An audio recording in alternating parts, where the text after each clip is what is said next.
আসসালামু আলাইকুম প্রিয় শিক্ষার্থীরা, কেমন আছো সবাই? আজ আবারও তোমাদেরকে এডুকেশন অনলাইন ক্লাসে স্বাগতম জানাচ্ছি আমি আফরোজা মিস। আজ আমরা তৃতীয় শ্রেণীর বাংলা বিষয়ের একটা মজার কবিতা নিয়ে আলোচনা করব। কবিতাটা কি তোমরা সবাই তোমাদের বোর্ড বইয়ে দেখো, পৃষ্ঠা 38, তালগাছ কবিতা নিয়ে আলোচনা করব। তো তালগাছ কবিতাটি কে লিখেছেন? রবীন্দ্রনাথ ঠাকুর। তোমরা সবাই রবীন্দ্রনাথ ঠাকুর সম্বন্ধে কম বেশি সবাই জানো। রবীন্দ্রনাথ ঠাকুর হচ্ছেন আমাদের বিশ্বকবি। তো আমরা এখন ওনার সেই মজার কবিতাটা নিয়ে আলোচনা করি। তালগাছ এক পায়ে দাঁড়িয়ে, সব গাছ ছাড়িয়ে, উঁকি মারে আকাশে, মনে সাধ কালো মেঘ ফুঁড়ে যায়, একেবারে উড়ে যায়, কোথা পাবে পাখা সে। তাই তো সে ঠিক তার মাথাতে গোল গোল পাথাতে, ইচ্ছেটি মেলে তার, মনে মনে ভাবে বুঝি ডানা এই, উড়ে যেতে মানা নেই, বাসাখানি ফেলে তার। সারাদিন ঝরঝর থরথর কাঁপে পাতা পত্তর, ওরে যেন ভাবেও মনে মনে আকাশেতে বেরিয়ে, তারাদের এড়িয়ে যেন যাবে ও কোথাও। তারপরে হাওয়া যেই নেমে যায়, পাতা কাপা থেমে যায়, ফেরে তার মনটি যেই ভাবে মা যে হয় মাটি তার, ভালো লাগে আর বার পৃথিবীর কোনটি। কবিতাটা খুব মজার না? খুবই ভালো লাগে। তালগাছ কবিতাটা অনেক সুন্দর। একটা তালগাছ, তার মনের স্বাদ কি? সে কালো মেঘ ফুঁড়ে আকাশের উপরে চলে যাবে। তার যদি পাখা থাকতো তাহলে সে উড়ে যেত, কিন্তু কি আর করবে, তার তো পাখা নেই। তাই সে তার গোল গোল পাতাগুলোকে পাখা ভেবে মনে মনে সে ইচ্ছে করে স্বাদ করে ঘুরে বেড়ায়। আবার বাতাস থেমে গেলে সেই পাতা কাপা থেমে যায়, তখন সে আবার মাটিতে ফিরে আসে, তার পৃথিবীর কূলে, যেখানে তার মাটির সাথে মিশে আছে সেখানে। এবার আমরা শব্দার্থগুলো নিয়ে একটু আলোচনা করি। শব্দার্থ কি? স্বাদ, স্বাদ অর্থ ইচ্ছে, স্বাদ অর্থ কি? ইচ্ছে। আর থরথর, থরথর অর্থ থরথর, থরথর করে কাঁপা, গাছের পাতাগুলো বাতাস হলে যে নড়ে কাঁপে সেগুলাই। তারপরে দেখো 2 নাম্বার, ঘরের ভিতরে শব্দগুলো খালি জায়গায় বসিয়ে বাক্য তৈরি করি। থরথর আছে, স্বাদ আছে, 2টা শব্দ শূন্যস্থান আছে। সে এখানে আছে দীপুর পাখির মতো ওড়ার দেশ হয়েছে। দীপুর পাখির মতো ওড়ার কি হয়েছে? দীপুর পাখির মতো ওড়ার স্বাদ হয়েছে। তারপরে দেখো শিলা শীতে কি করে কাঁপছে? শিলা শীতে থরথর করে কাঁপছে। এরপরে দেখো 3 নাম্বার আছে কথাগুলো বুঝে নেই। পত্তর, পত্তর মানে কি?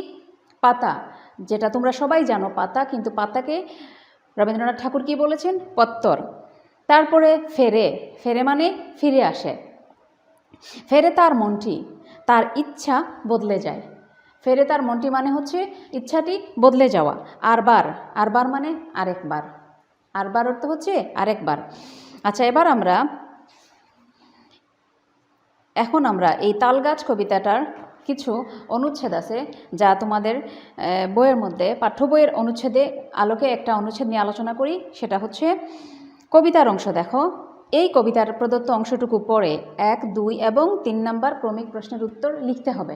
তাহলে আমরা এখন অনুচ্ছেদটা নিয়ে আলোচনা করি। অনুচ্ছেদের মধ্যে আছে মনে সাধ কালো মেঘ ফুঁড়ে যায়, একেবারে উড়ে যায়, কোথা পাবে পাখা সে। তাই তো সে ঠিক তার মাথাতে গুলগুল পাথাতে, ইচ্ছাটি মেলে তার, মনে মনে ভাবে বুঝি ডানা এই, উড়ে যেতে মানা নেই, বাসাখানি ফেলে তার। তো আমরা এই অনুচ্ছেদের আলোকে এখন প্রশ্ন নিয়ে আলোচনা করব। কবিতাটার অবশ্যই তোমাদের এই অনুচ্ছেদের যে কয়েকটা লাইন পড়লাম সেটা তো কবিতার মধ্যেই আছে। এখন আমরা এই অংশ থেকে কিছু প্রশ্ন খুঁজে বের করব এবং উত্তর লিখব। তো আমরা কি করব এখন? দেখো, আমি এখানে লিখে নিই প্রথমে।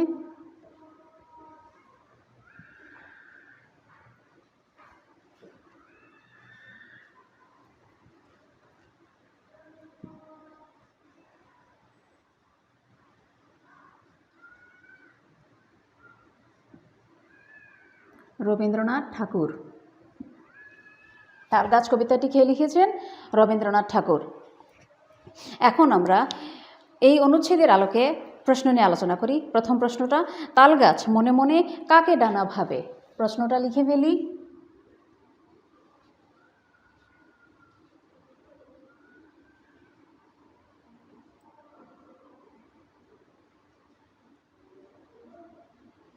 তালগাছ মনে মনে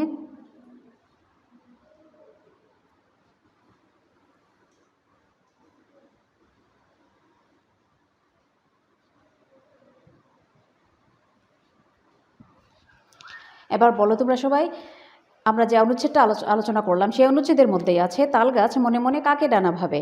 তাল গাছ মনে মনে তার পাতাগুলোকেই ডানা ভাবে। উত্তরটা আমরা এইভাবে লিখতে পারি,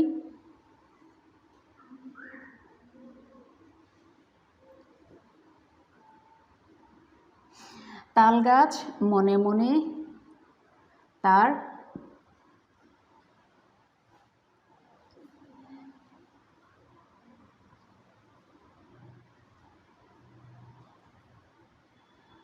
পাতাগুলোকেই ডানা ভাবে।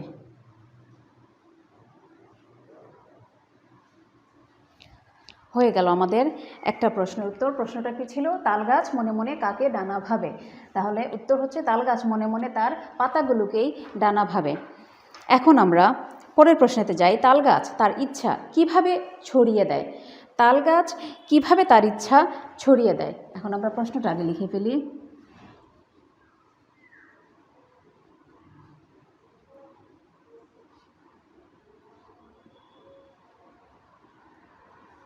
তাল গাছ কিভাবে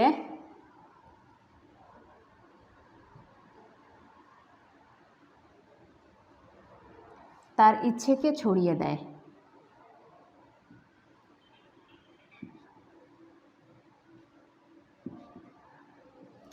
এখন আমরা উত্তরটা লিখব। উত্তরটা কি লিখব? তাল গাছ তার ইচ্ছা কিভাবে ছড়িয়ে দেয়? উত্তর হচ্ছে তাল গাছ গোল গোল পাতাগুলোকে ডানা মনে করে ইচ্ছাগুলোকে ছড়িয়ে দেয়। তাহলে উত্তরটা কিভাবে লিখব? তাল গাছ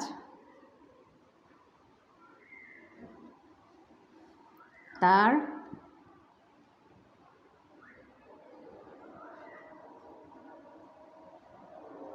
গোল গোল পাতাকে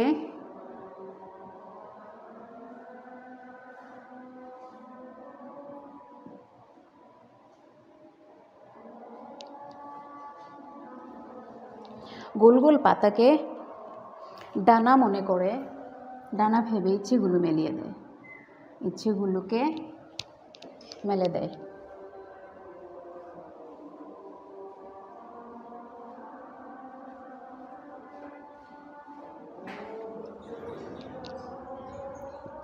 ইচ্ছেগুলোকে মেলে দেয়। তারপরের প্রশ্ন, বাসা ফেলে তাল গাছ আর যায় না কেন? বাসা ফেলে তাল গাছ আর যায় না কেন?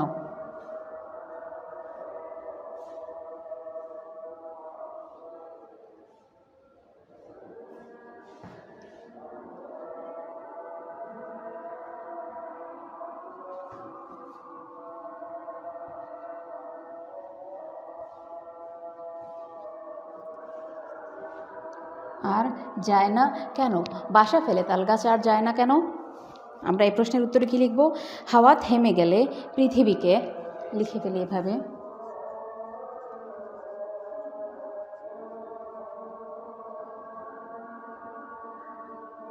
হাওয়া থেমে গেলে, হাওয়া থেমে গেলে পৃথিবীকে তাল গাছের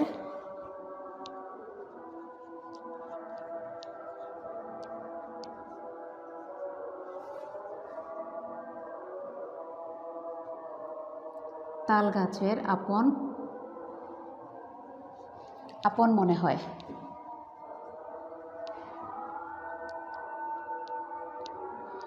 হাওয়া থেমে গেলে পৃথিবীকে তাল গাছের আপন মনে হয়, এই জন্য সে তার বাসা ফেলে আর যায় না।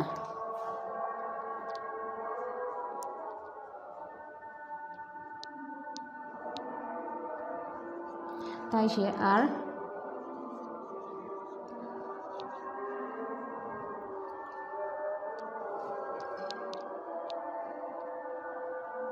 বাসা ফেলে